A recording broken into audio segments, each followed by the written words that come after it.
Hello guys! For today's vlog, magluluto ako ng tuko at baboy. Ngayon nagpapakulo ako ng baboy, seasoned with dahon ng laurel, pamintang buo, soy sauce, fish sauce, onion powder, garlic powder, and salt. Ngayon, malambot na yung karne. I-set aside ko lang. Tapos i-cool down. After that, i-air fryer ko lang. Ngayon, i-preheat ko na yung air fryer. After that, ilagay ko na yung karne.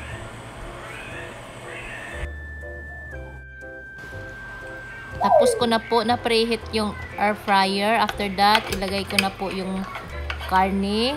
Tapos, i-air fry ko lang siya ng 10 minutes.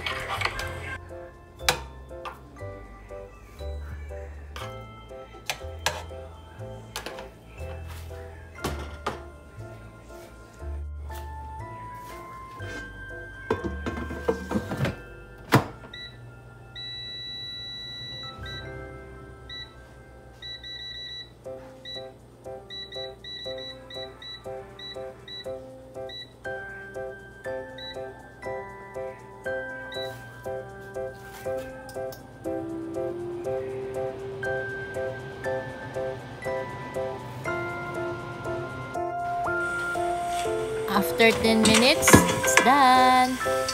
See, wow, it looks crunchy. After that, i-flip lang natin. Then, air fry again for another 10 minutes.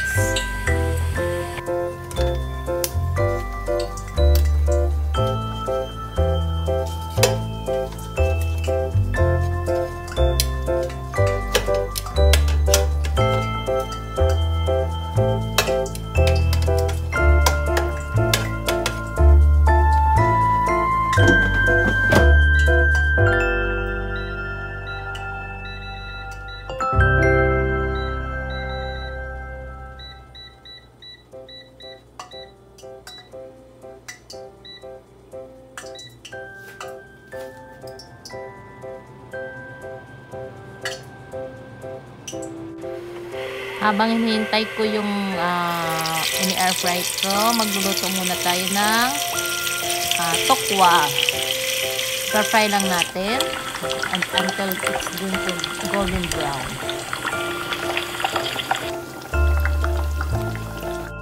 Okay guys, tapos na yung ini-air fry ko. It's done. Look at that.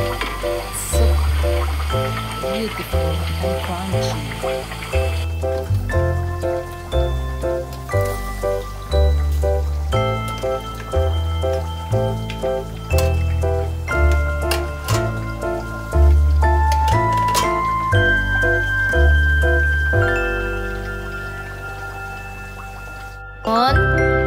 Prepare na natin yung sauce. Meron akong 1/2 cup of soy sauce, 1/3 cup of vinegar, 1/4 cup of sugar, sili na pula, at saka onion.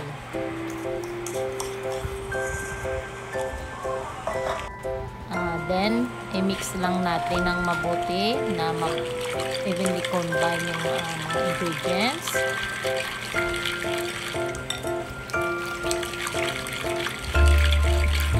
Haluin naman haluin hanggang sa natunaw yung asukal na pula.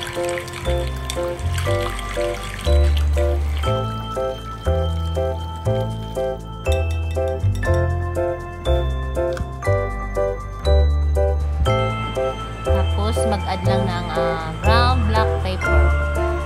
Hindi na ako naglagay ng salt because templado na po yung baboy na pinakuluan ko. Haluin lang ng haluin.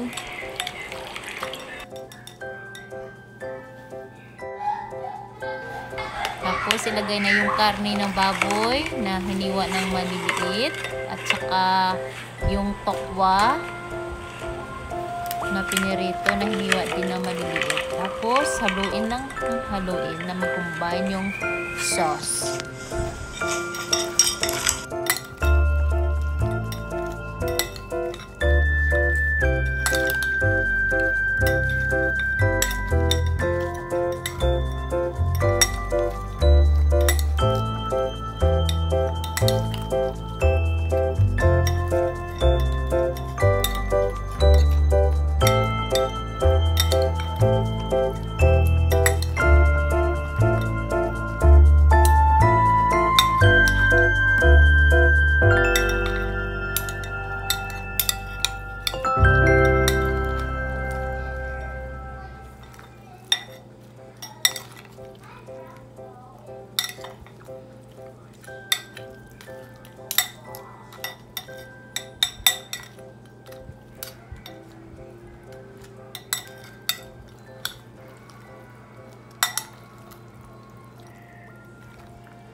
Ayan, tapos na po.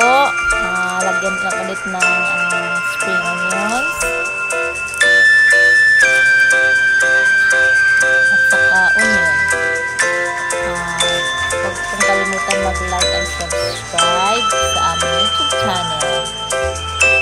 Thank you so much po sa panonood. God bless you.